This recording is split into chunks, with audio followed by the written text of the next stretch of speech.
Welcome back to Behind the Veil, a show that provides insight into the world of people and events. I'm your host, Keith Willard. It's good to be back. We took a little bit of a hiatus over the summer, and now we're back for our fall, let's say, season 4 2.0. And I couldn't think of a better topic to talk about than climate change and catering, because it's really affecting all of us. If you live here in South Florida, then you probably know already that our ocean temperatures hit 100 plus degrees. The water temperatures, we're not even talking about air temperatures, we're talking about water temperatures, causing a mass bleaching effect on our coral reefs. Not to even think about the fact that we've got invasive species like lionfish and iguanas that are affecting everything. So our guest today, Chef Laura Todd, will be on in just a second. But before I bring her on, let me bring on my co-host, Marcy Gutenberg, with an affair to remember by Marcy. Hi, Marcy. Hi, Keith. It's good to be back. How are you? Hello, everybody. It's good to be back. It's great to be back. Oh my God. I'm so excited. A lot of great things have been happening over the summer, and just, as you said, it's been a very hot summer, not just down here, but up in the Northeast and across the country. No, and it's and of course, when we were just talking before we went online about the mass bleaching effect that we've had on our coral reefs. I mean, 30% of our coral reefs in South Florida were bleached just because of the water temperatures hitting 100 degrees. And it's like, and then add that with the lionfish invasion that we've been having. And so you're really talking about some dramatic issues when it comes to farm to table and sea to table. Right. I can't even imagine going in the water at that point. I mean, 100 degrees is like taking a bath. It's like, no, thank you, bath water. All right. Well, let's bring on our guest, Chef Laura Todd. Chef, welcome. Hi, everyone. Hi, Chef Laura. Hi. So Chef Laura Todd is the owner of Laura Ashley Catering, one of my favorite catering companies here in South Florida, actually anywhere. And I still remember the very first time that I met you, which was at a Taste of NACE event years and years ago, where you were doing a whole thing about lionfish and about prepping lionfish for menu. And I thought, how amazing that somebody actually thought about this. Yeah. And went, you know what? Let's figure out how to use some of these invasive species and do something different. Yeah. She was on the cutting edge with that too. You really were. I mean, true. We did it before that Lionfish restaurant even opened in Del Rey. So, yeah, it's just, I'm a certified diver. I got my diving certification when I was 16. So I've always been passionate about the water and the ocean, love beach days and snorkeling. And so when I learned about lionfish several years ago, I thought, this is, as a chef, this is an easy problem to fix. We just need to put them on the menu. Right. And so really it's just a matter of asking for it. As soon as your purveyor or the restaurant or your local fish shop knows that you're looking for it, they can request it from the divers. That's just crazy to think about that, because it's very pretty to look at. We've all seen them in the aquariums and everybody oohs and ahs over the lionfish, but they are a really destructive force in our area. I mean, they really do havoc on our local fish. Yeah. And so one of the major questions that I wanted to ask you was this whole idea of farm to table, sea to table. I mean, I feel like that's probably been in the last 5-8 years that we really started hearing this whole idea of farm to table. What does that actually mean for some of us that are out there that don't really understand what the whole concept of farm to table is actually supposed to be versus what some people try to do? Yeah, so think of farm to table as really just like eating out of your backyard. What is local to your community? What is local to your waters in your community, in the ocean? You want to keep your carbon footprint small, I guess, so to speak. You really don't want to truck in things from across the country or across the world. You want to go more local. That's what farm to table means. So using local farmers and their product that you would see at maybe a farmer's market type of thing. Exactly. Yeah. Staying close to home and supporting your local community. So that means that are you referring to like wild caught versus farm caught? Yep. Yes. So, keeping it more, so instead of trucking in, Alaskan halibut that has to trek, 4,000 miles, feature more snapper, like hogfish snapper or grouper, things that are more local to our South Florida area. But what do you do when we're talking about, so, here we are with the whole idea of trying to maintain our wildlife, right? Mhm. Our natural environment. And so I'm a big fan of farm to table, meaning fish, salmon, not versus wild salmon. I know everybody's like, "Oh, but wild salmon tastes so much better." I don't have that kind of palate, so I'm like, "Oh, they're delicious." But but as we get more into this, don't you think that that's going to probably become a bigger and bigger part of what was necessary in order to protect our environment? For sure. There's definitely a reason that we have farms. We consume a lot of food. People eat a lot. They do. And it, for costs and effectiveness, I see a reason for fish farms. They're huge farms. They grow lots and lots of fish in these, what are they, like fish corrals, Yeah, fish corrals. but they pump them full of pesticides and chemicals. And so they're not really healthy. Those fish are swimming in unsanitary conditions. Then they have to do Really? a lot of antibiotics in the fish. So a wild caught fish is going to be more natural. It's healthier because it's in its own environment. It's swimming free in clean water. So that's why people are going for more wild caught, is for health conscious reasons. And, it's better for the environment too. We shouldn't be putting chemicals in our waterways and trying to farm these fish. It's not the way God intended. So, there's, repercussions with that. Yeah, but what do you do with things like sea bass? Because sea bass is being fished out. So now everybody's going towards Corvina, which is kind of Yeah. a, Well, simpler that's the thing, version of sea we're bass. just huge consumers. I love meat and fish just as much as the next person, but we can scale down a little bit more. Maybe we have a protein with just one meal a day, or we vary our diet a little bit. But that's what's happening, is we're just over consuming as a population. So we just need to be a little bit more conscious. But and we can switch it up too. I don't particularly love fish, actually, believe it or not. I love crab. I'm a crab person. So last year, when we got notification that the snow crab was not going to be harvested this past year, it was like heartbreaking, because I love crab so much. But I understood, we can't just keep eating them and eating them. They need time to grow back and get the populations back. So I think that's what we're going to have to do. There is such thing as too much of a good thing. And so as a community, we just have to be aware of how much we're consuming. But then then on top of all of this, then we have waste, right? And so I feel like waste is a big part of this whole global climate issue that we're having. Not only are we over consuming, but then they're saying at least 30% of our food is wasted in the United States. Oh, yeah. 30%. Guilty. I'm guilty. I mean, I Yeah. just find that crazy that we are wasting that kind of food in this kind of day and age. And then, so as a caterer, do you think about food waste in new and inventive ways to like go, okay, how do we reduce this? Of course. Well, with catering, it's a little harder.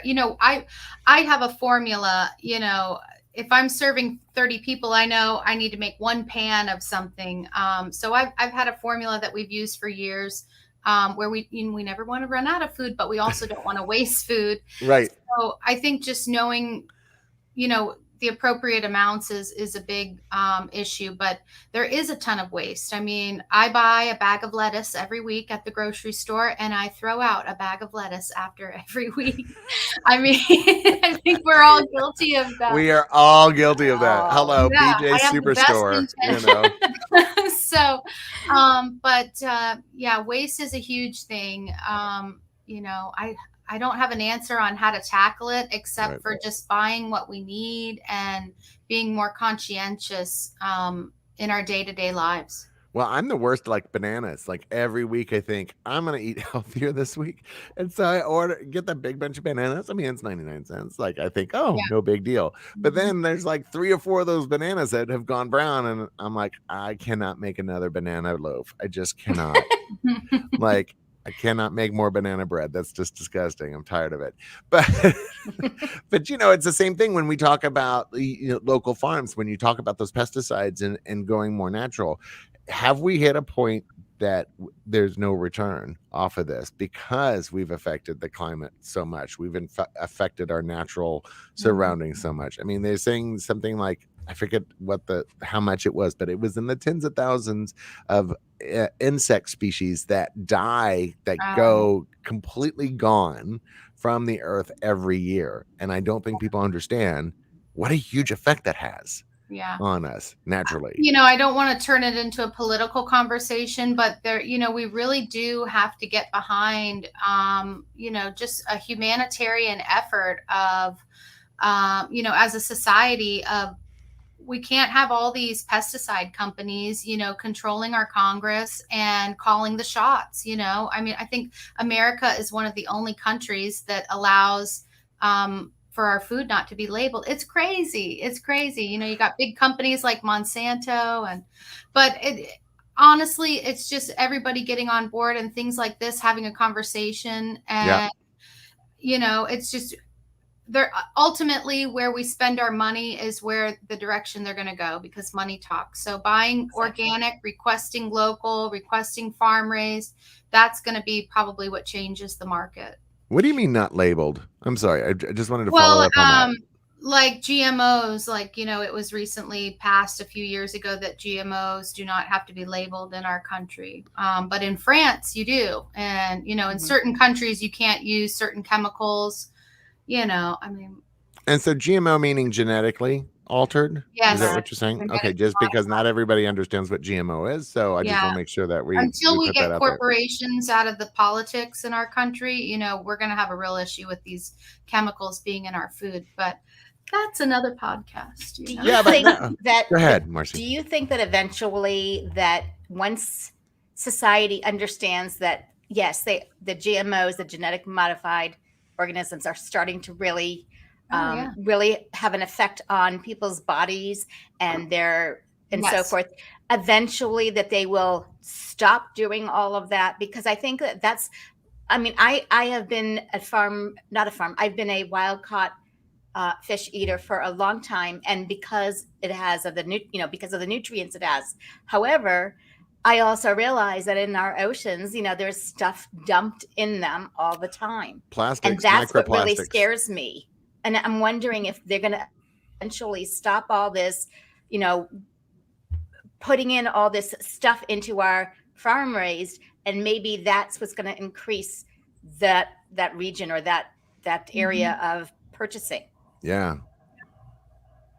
Like I said, when people stop buying it, and when people are getting sick, and and start changing their daily habits, I think that's when we're going to see a change in the market. But for sure, all this pollution, it wreaks havoc on our reefs, on our fish, and on our bodies. I mean, we have more autoimmune diseases now than ever. Our planet is sick and our people are sick. And, unfortunately, everything comes down to money, and which is very sad. And the pharmaceutical companies. Yeah.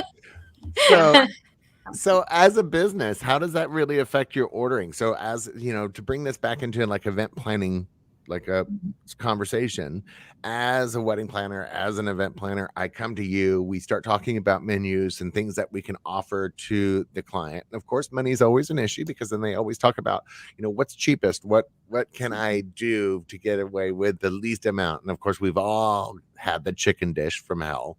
So, what do you do at some point when you're trying to balance the idea of the climate and nature versus nurture and all that good stuff? I mean, how do you balance price point and then also making sure that you're able to get the right clientele, because business is business. You want to stay in business. Yeah. We always stay flexible with our menus. Of course, I always tell clients, yes, you're going to book a year out and this is the price of your fish now, but it's always, open to market costs in the future. We might have to increase the price just a bit, but we can always be flexible and change your menu and work with you that way. But yeah, so crazy. Like we couldn't find capers this year. It was so hard to find capers because Capers. Yeah, capers. That's the craziest thing. So random. Certain lettuces, with the heat and the storms, for sure. Tomatoes are in a real huge shortage right now. Tomatoes. Yeah, right now tomatoes, because it was just so hot, and then we got that crazy storm that I don't remember the name, but it hit the middle of the state. So we in catering, we can always pivot. I'm not set to a standard menu every night like a restaurant is, but it's all about managing the client's expectations. So you want to tell them from the get-go, hey, listen, the cost of beef might go up another 30% this year. Right. If it does, if it goes up another $10 a pound, your guests aren't going to eat a pound of meat, so maybe it only increases $5 per person, but we can always switch and we can be flexible. So I think managing your client's expectations is the best go.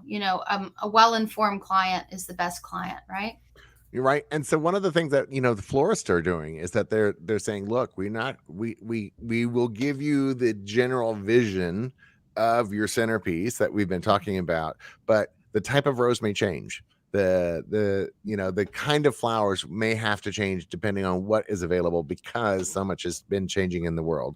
Are you going to start seeing, menus starting to have to reflect that? Because, you just said capers, you couldn't find capers. You couldn't find specific lettuces. So do we go into the world of generalization? So we're saying, look, here you are at your tasting.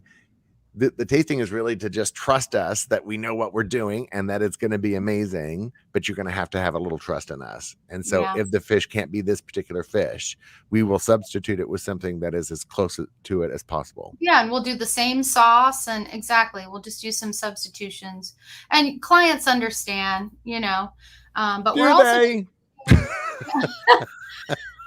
if you prep them in the beginning, if you're letting them know and communicating, I think you're going to have a better overall feedback from them, but we're going to, brace for impact, everybody, because we're going to see more in the shipping world. One of the top 3 semi shipping companies has gone out of business, Yellow. So we're going to see shipping costs. We're going to see delays. Really? I've heard propane, everything, Well, and even random things like helium is starting to become a major issue. That's been an issue. The helium, you can't blow up balloons for anything.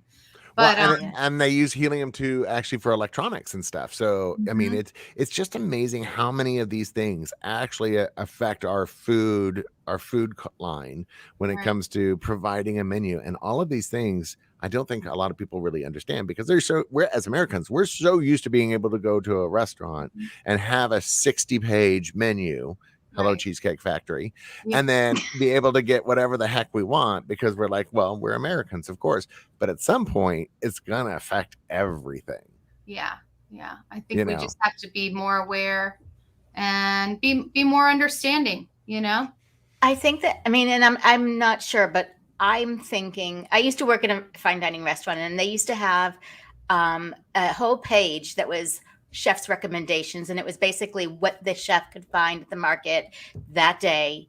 Everything was fresh, and they would have chef's recommendations. It would be like the chef's table, so to speak, for that day. And so I think that a lot of other sit down restaurants might opt into that area as opposed to having these big elaborate menus eventually. What's your thought on that?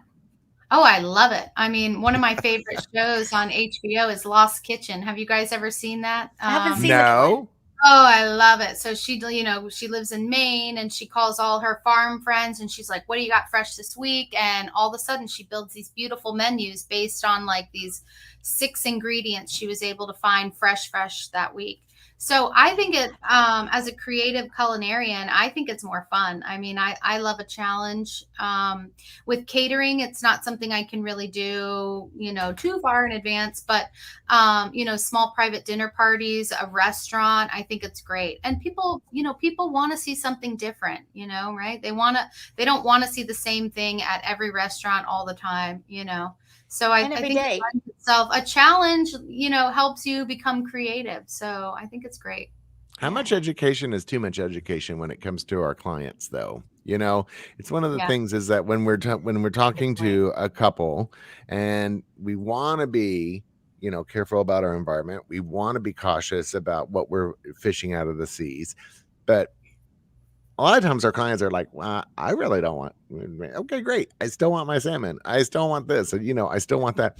I mean, how much education is too much education? Is it a fine balance between each individual person, and at what point do you go, okay, I don't know if I'm going to be able to provide you exactly what you're wanting because you're being way too specific about something. Well, we never want to disappoint these sweet little angel brides. We never want to do that. But I think it just comes down to price. If we can't make it happen on the price that we charge them, more money usually solves the problem. So it's true. I think it's just going to come down to, can they afford, what is in scarcity? Yeah. But I mean, we're not going to be serving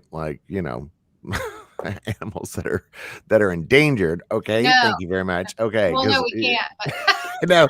Well, you just said money can buy anything. And I'm like, what? No, we don't want that. They're not going to get a peanut butter and jelly sandwich or something. They're going to get a piece of fish. Oh, but no. Somebody's going to have a peanut allergy. So you can't do that. Oh, that's true. Almond butter. Yeah. Or a nut. Oh, we're all navigating this together, so I think.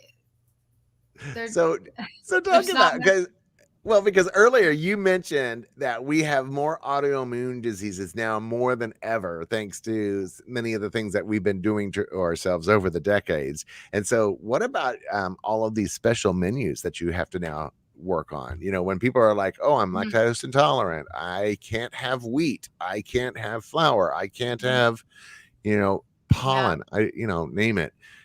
Super fun. Yeah. As a caterer, you have to then figure out how to have options of all of these meals. I mean, I am just going through an issue where gluten-free is a big, big deal. And like the wedding cake, the meal, like there's so much gluten in so many things that I was just shocked. I was like, oh, okay, yeah, I got to figure out how to make sure the bride can even eat her own dinner.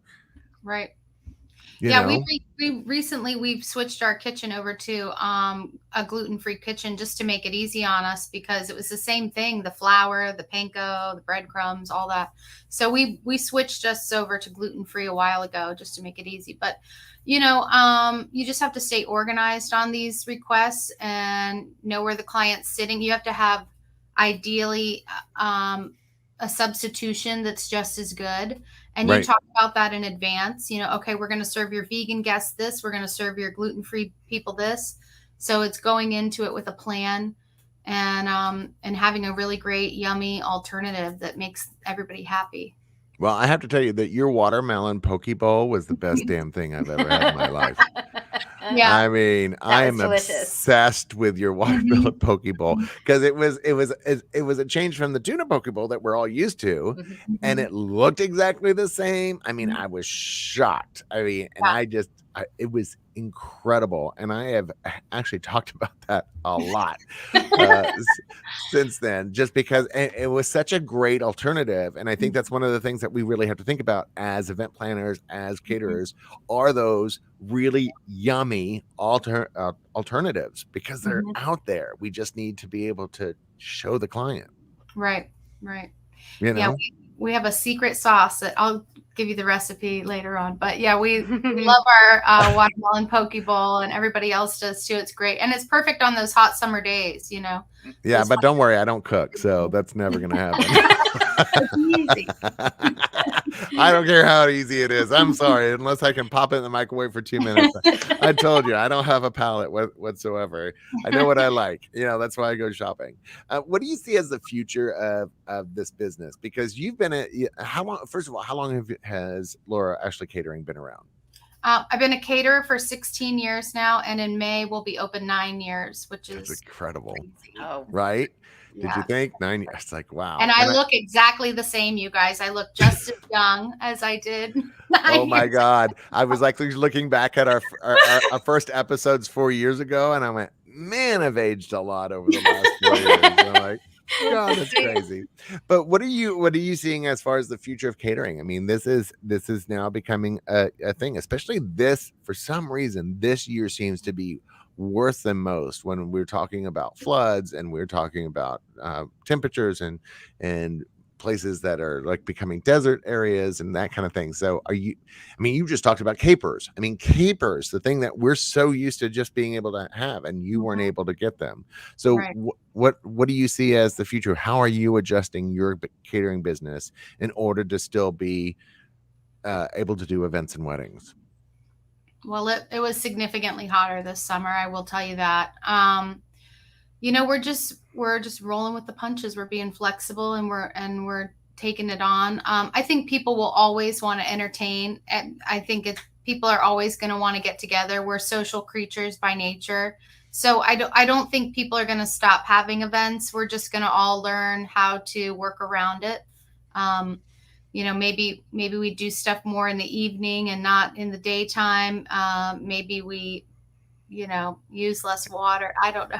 I don't know. Vegetarian options for portion some control. of the proteins. Yeah. I think that's a lot of the issue is like, we talk about the waste before, and portion control in our country alone has just grown so much. Mm-hmm. Yeah. We just don't even think about it. Well, there's all those tricks. So, I mean, as an event planner, I try to do the 10-inch plates or the 8-inch plates versus the 12-inch plates because it looks like there's more food on the plate. And so it leads to, there's a whole psychology behind this that I think us as event and wedding professionals need to understand that and need to make sure that we have that conversation with our clients. So that way they also then can understand how to make sure their guests feel fuller in general. And I just think that education is everything. How the lionfish piece, how did you even come up with that? Did you learn that from someone that how to prepare it, or did you have to try to YouTube?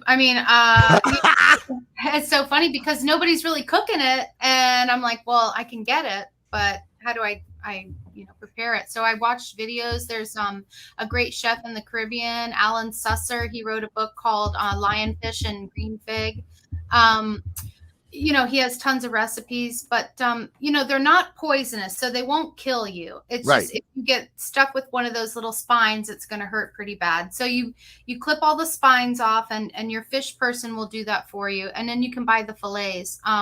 Last year, I was even seeing the fillets at Whole Foods from time to time because they have a sustainability campaign going on where your local Whole Foods will try to offer these farm to table, seed to table type items. So I was able to find them at Whole Foods. Yeah. But, really?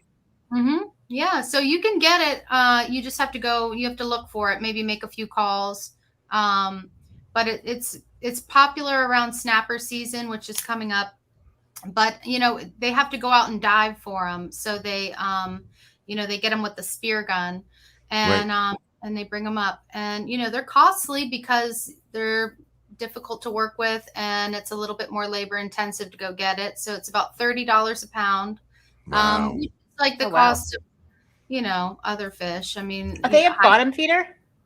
No, they love structure. So you'll see them around shipwrecks and reefs, and they swim very slow. They get about 12 inches at their full, they live about 15 years. They get pretty big. They don't have any natural predators, and they eat all the baby snapper and grouper. So with that, they're pretty delicious. They're very buttery. It's a white fish, and it tastes like snapper grouper. Well, if all you eat is baby snapper and grouper, you're gonna taste pretty good. I'm just saying. I'm like, dang, it's like some good eating there. We're their only natural predators, so it's really important that we all get behind this cause and, just ask. If it can't hurt to ask, your local fishmonger if they can get lionfish. Well, and I don't think a lot of people realize how good lionfish actually is. Because that sounds delicious, and that makes me want to go have a lionfish sandwich or something. It's popular in the Bahamas. They eat a lot of it in the Bahamas. Do they really? Oh, Yeah. Wow. It's from India, and it's set, the backstory is during Hurricane Andrew, all the drug cartel guys had these big aquarium tanks, and then they just let the lionfish go in the waterways. So I don't know if it's true. Wow. But come from India, and they're just like really, spiny, pretty, slow moving fish. And, they're beautiful to look at, but they're really making an impact on our reefs here. They're pretty damn destructive for pretty fish. That's I'm just saying. And then we can get into a whole conversation about drug cartels and sharks and why they're going after humans. But that's a whole other story, whole other podcast. Florida's crazy. I know. Only Indade. You got to check it out because only Indade has the craziest videos about things that happen in South Florida. What were you going to say, Marcy? I was going to ask, are there any other fish besides the lionfish that you would say might be something to really consider? Oh, that's a good question. Consider in which way? As far as adding it to our diet, our daily diet or weekly diet. Or menus. Or even menus. Maybe something that people don't really know about, because we all used to grouper, mahi, salmon. Yeah, those are good. I can't think of anything. No, I think maybe more crustacean. Crustaceans are more, or shellfish. More shellfish is more sustainable. Yeah. And it multiplies quicker, so there's less impact on the environment. Maybe take some time off of fish and eat more, mollusks and clams and oysters. Lobster. Yeah, shrimp. Yeah, there you go. That might be more sustainable. Oh my God. Well, I just came back from Cape Cod and I had the best lobster in my life. So, and I'm jealous. Oh my God. So good. So good. So good. Lobster is my all-time favorite. So Laura, if people wanted to reach out to you and connect with you, how would they do that? What are your social media pieces? We've been popping it up on the screen on our video piece, but obviously we're doing a podcast portion of this as well. So, how do people reach out to you? Well, we'd love to hear from everybody. Instagram is great, lacaterspalmbeach.com. And then our website is www.lacaterspalmbeach.com. And, just send us a message. We'll get back to you in a day or so. And if you need a quote, that'll take another day. But we'll get back to you with pricing on your event. It's actually, you're really quick about that. And by the way, LA Caterers, I kept thinking like California, but that's Laura Ashley Catering. It's short. Laura Ashley. I know. Thank you. Because I kept like LA Caterers. Okay, wait. Well, it sounded cool. Yeah. That was the goal. Oh my God. Laura, thank you so much for being on our show today. That's it. We're done. It's over. I know. Isn't that crazy? Actually, we're actually going to try. We're doing a new format this year, so we're going to try to shorten the episodes because we heard from a lot of people that they love listening to our show, but they had to listen to it in 2 parts, and so we're trying to make it a little bit more concise. So we're keeping to our word, everybody. We're keeping to our word. So again, thank you again for being part of the show. You are amazing. I love you, and I think that you're doing some incredible stuff. Yeah. Thank you so much. Thank you. Bye, everyone. Thank you for having me. And of course, myself as your host, Keith Willard, and my co-host, Marcy Gutenberg. We can't wait to see you until next week at 2:00. But for now, we're going to say goodbye. Bye. Bye, guys. Okay.